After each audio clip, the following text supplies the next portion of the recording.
Check 1, 2. Go! Curious about real estate? Yes! Then you've come to the right place. Get the knowledge you need, get over the fear, and get started.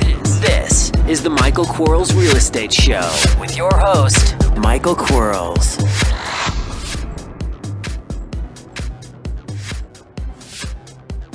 Michael Quarles with podcast number 39.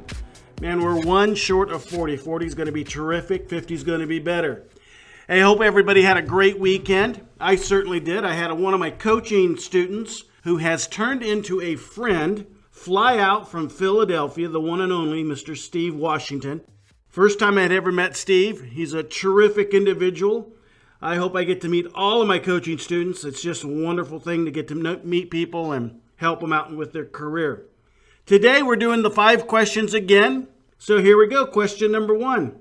In a very competitive market where a seller is getting a mailbox full of direct mail, is there any way that you can stand out? Or are you just mass mailing and hope the numbers will be in your favor and get some calls?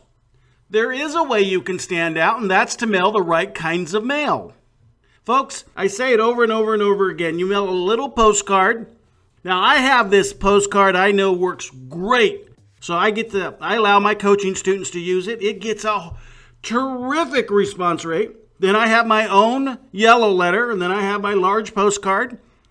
And then I have a professional letter, greeting card, and zip letter. With the right message, at the right sequence, you will absolutely stand out. But here's what you've got to do. It is amazing to me that there are people out there that just don't do this. You got to answer your phone. You got to call the people back. You've got to put out some effort and get these sellers into the urgent mode. When they know you are the person who's going to buy the house, they don't care about anybody else. But man, I tell you, we do it here. We actually call investors and no one answers their phone anymore. Or if they do, it takes them forever to get back to you. Well, answer your phone. If you can't answer your phone, have it go to a good voicemail so it filters out your calls. But then call them back. Have a system that tells you when the call came in, and 15, 20 minutes later, be excused from work, step outside, make that call, make that seller know that you're in urgent mode, they're in urgent mode, set the appointment to buy the house, and fall forward.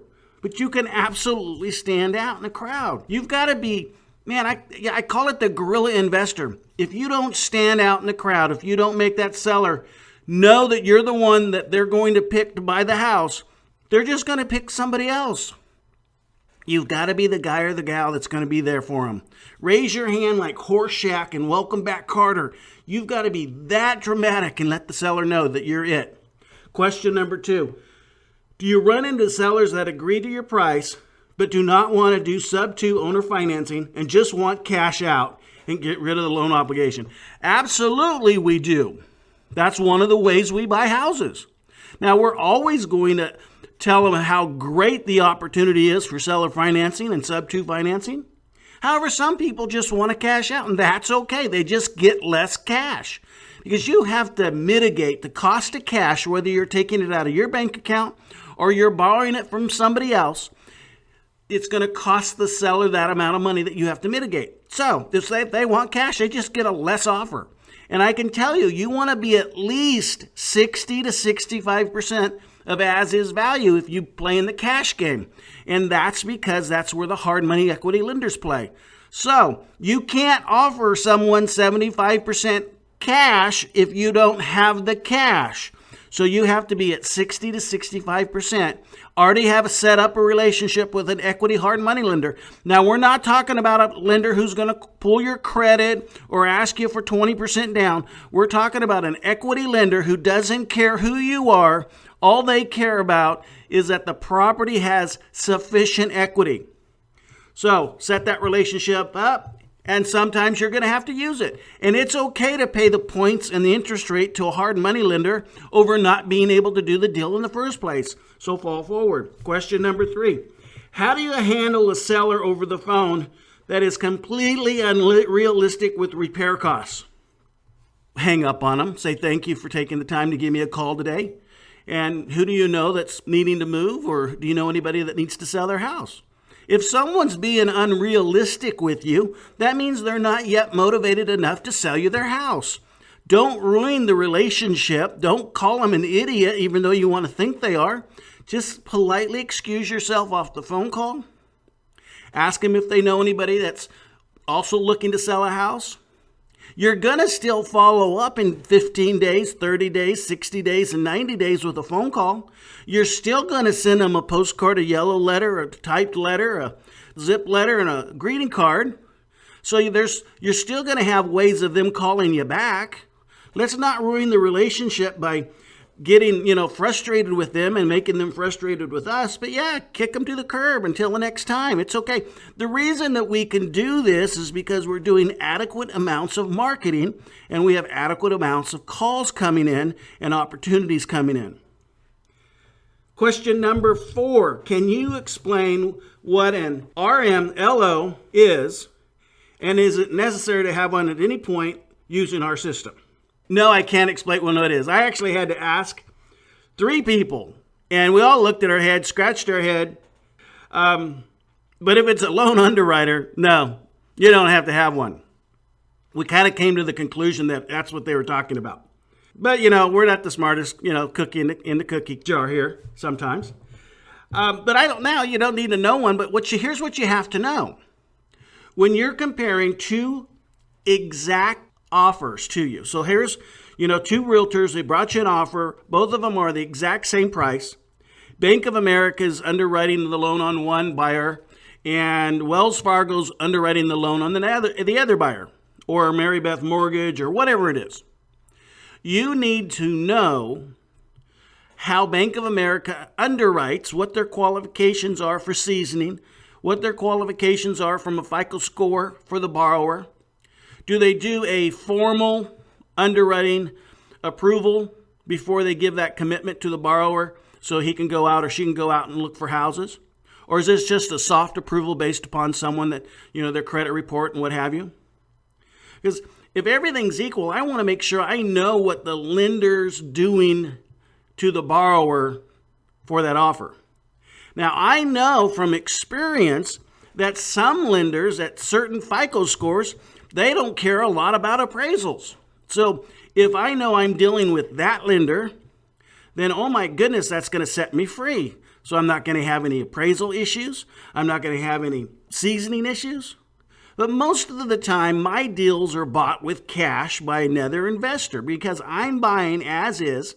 I'm not fixing it up, so I'm not playing Mr. and Mrs. Contractor. So I'm selling it as is to someone that wants to play contractor, which is okay with me.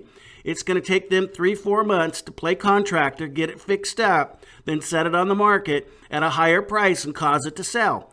Well, I'm going to buy it as is, and then set it on the market at the lowest price possible, which is what as is. And I'm going to be flocked with people that want to give me offers. Now, when we get multiple offers on a piece of property, and we're going to when we're dealing with as is, because what happens is if you're in a big ARV zip code or neighborhood, and you're selling as is, your property is the least expensive property on the MLS. And that's okay. You're going to get flocked with offers, and you do. Save all those realtor names and phone numbers, all those ones you couldn't accept. Because the next time you have the ability to buy a house in that neighborhood, man, they're going to be the first call. You're going to call those agents back and say, hey, I have another house that's on the market to sell. Get those things sold fast. Maybe you can negotiate a 3% commission instead of a 6% commission. Maybe you can negotiate some really fast closings because you already have a buyer that's sitting there waiting for the type of house that you're marketing to. Because what we have found is when we market to an area, they're all like type houses typically. So if we've just bought a house and we've had multiple offers and it was a 2-bedroom, 1-bath, 1,200 square footer, and we find another one because they're all around each other, man, we're going to sell those things fast, but we got to keep the names and phone numbers of all the agents. Now, we're not going to know who their buyer is, and that's okay. So we're still going to have to pay a small commission amount, but we probably don't have to pay what we call the listing side of the commission, only the selling side of the commission. So that'll be a good thing. Question number 5.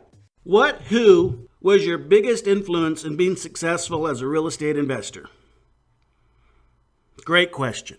Absolutely great question. Probably my biggest influence about anything in life is Jesus Christ.